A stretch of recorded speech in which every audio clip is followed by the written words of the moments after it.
So I think it's really just the fans, her fans, the Iowa fans, Hmm. now the Indiana fans that are like they ride for her, and I respect that respectfully, but sometimes it's very disrespectful. She doesn't get it. Angel Reese just can't seem to understand this very simple concept. Correct me if I'm wrong here, and I could be wrong because if you looked at the history of the WNBA, you would assume that the dump fully embraced this huge embarrassing failure. But I thought the primary objective in the WNBA was to draw an audience.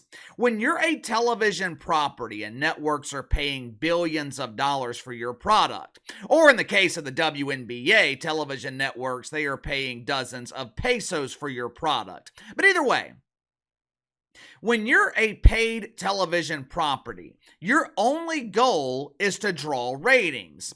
I know this is a foreign concept in the dump, but that is how you make money.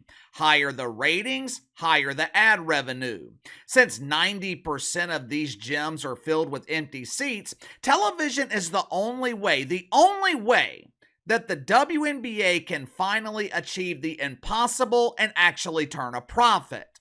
Kinda hard to draw an audience on television when your league is filled with anonymous faces. And to make matters worse, your only co-star, the only other player besides Caitlin Clark capable of generating mainstream interest, she is actively trying to destroy your dump.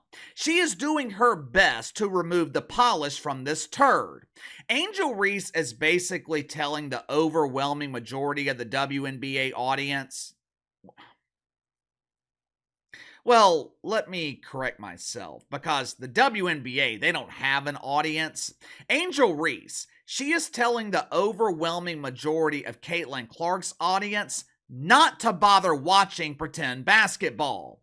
Angel Reese seems to be actively trying to destroy what Caitlin Clark has built. If you haven't already, make sure to like and subscribe. You can follow me on Twitter at KC_BTL84. The new channel, second channel, is going to be launching this weekend. Going to be working on it this afternoon. The first video should be ready on Saturday, maybe even Sunday. But as soon as it's ready, I will send you guys the link. I'm not the only one launching new channels here on YouTube.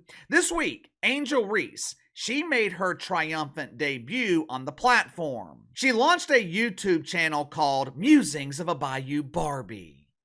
It took all of one episode for this thing to become an unmitigated disaster. You know, I cannot imagine where I would be if I started doing this at 22 years old. At 22 years old, I was an absolute maniac. There is no telling what kind of stupid things I would have said publicly if I was doing this at 22. The benefit of doing this as you're older, you've got more life experience. With age comes maturity. More importantly, you develop wisdom as you get older. You're not going to find wisdom in books. You damn sure won't find it in the mainstream media. If you don't have the benefit of a mentor who actually cares, the only way to obtain wisdom is through life experience. And even if you had a mentor, when I was 22 years old, I would have been too stubborn to listen to one. At 39, I am more willing to listen to people who know better. At 22, I thought I knew everything. That is one of the differences between intelligence and wisdom. I'm also more willing at 39 to trust my own instincts. Recently, I was approached by an advertising agency. They wanted to sell sponsorships on the channel. Now, I've had my current marketing agent for about 2 years now, but this agency was a bit different. They were a firm. They represent a lot of high-profile creators.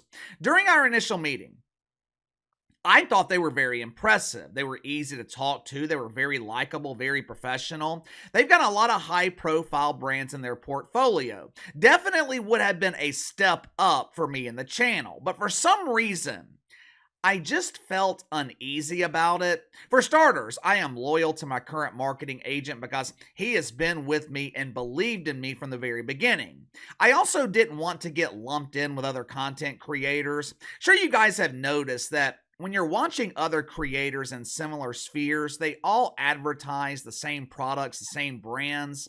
Me personally, I've always liked to stand out. I've always wanted to be different, but those reasons alone, that was not enough to not go through with the deal. For some reason, I could not shake this feeling of unease. Something was telling me that this just wasn't the right time.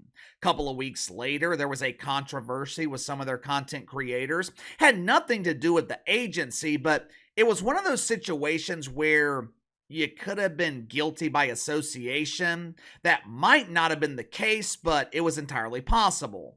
29-year-old KC, he would have accepted the deal without thinking about it. I would have ignored my instincts and focused only on the money. At 39, my willingness to acknowledge my hesitancy, my willingness to acknowledge my instincts, it paid off. That's what I mean when I'm talking about wisdom. You can be smart, you can be highly intelligent, and still lack wisdom.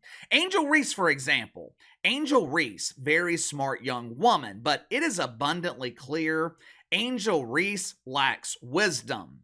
Yesterday, Angel Reese made her debut here on YouTube. In keeping with tradition in the WNBA, Angel Reese selected some unknown woman as the host of her show. Since the show seems to be focused on the dump, guess who was the primary topic of conversation? Just take a wild guess. Well, KC, they are wanting to give anonymous players the spotlight so they too can become stars. I bet they were talking about Kennedy Carter. She is amazing! Chin Carter? Why in the hell would they waste their time talking about someone who doesn't even qualify as a role player? Kennedy Carter is not a role player, she's just another anonymous player. Obviously, the topic of conversation, Caitlin Clark. Now, unlike the WNBA, I am assuming the purpose of this podcast is to draw an audience. In order to do that, you got to talk about stars that people actually care about. Since there is only one star in the WNBA, that makes this a very easy choice. Angel Reese was doing her typical thing where she compliments Caitlin Clark, but then she falls back on the proven failed strategy of turning herself into the ultimate victim. Unfortunately, that was not the only failed strategy that Angel Reese used. Watch for yourself. So I think it's really just the fans, her fans, the Iowa fans, now the Indiana fans that are like, they ride for her. And I respect that respectfully, but sometimes it's very disrespectful. I think there's a lot of racism when it comes to it. I'm talking about people have come down to my address, follow me home. Like, it's come down to that. Multiple occasions, people have made AI pictures of me like naked. Literally. Really? It sucks to see that, and it's really hard that I have to go through that, and now seeing other players even having to go through that. First of all, it is not fans that have created this fake rivalry between Caitlin Clark and Angel Reese, and I call it a fake rivalry because there's no real rivalry here. In order to have a rivalry, both teams, both players, they got to be competitive. Kinda hard for the Chicago Bravado to be competitive when they can't win a fucking game. This fake rivalry, it was 100% created by the mainstream media. The same media who spent the entire season trying to convince us that Angel Reese was Rookie of the Year. But instead of focusing on the parasites in the media, Angel Reese, she decided to focus on the paying customer. For some reason, Angel Reese has this habit of making herself the ultimate victim, and she only seems to utilize this strategy when things aren't going her way. We heard a similar sentiment from Angel Reese during the women's tournament when LSU was eliminated. You guys remember her crying on the podium? Fans are looking at pictures of me in a bikini.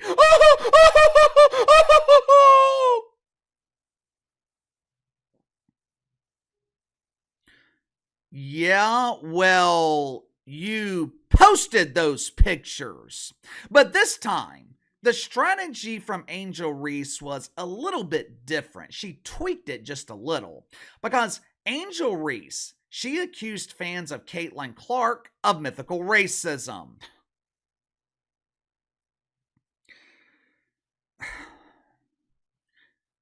maybe Angel Reese is intentionally trying to play the villain, which would be fine. I mean, every superstar needs a villain to conquer. Now, of course, the problem here is Caitlin Clark has already conquered the Chicago bravado. But there is no doubt, villains, they just make things more interesting. When LeBron James filmed his ridiculous decision back in 2010 and became the biggest villain in the NBA, ratings, they surged to levels that the NBA hadn't seen since the Jordan era in the mid-90s. People would pay. People would watch on television just to see LeBron James lose.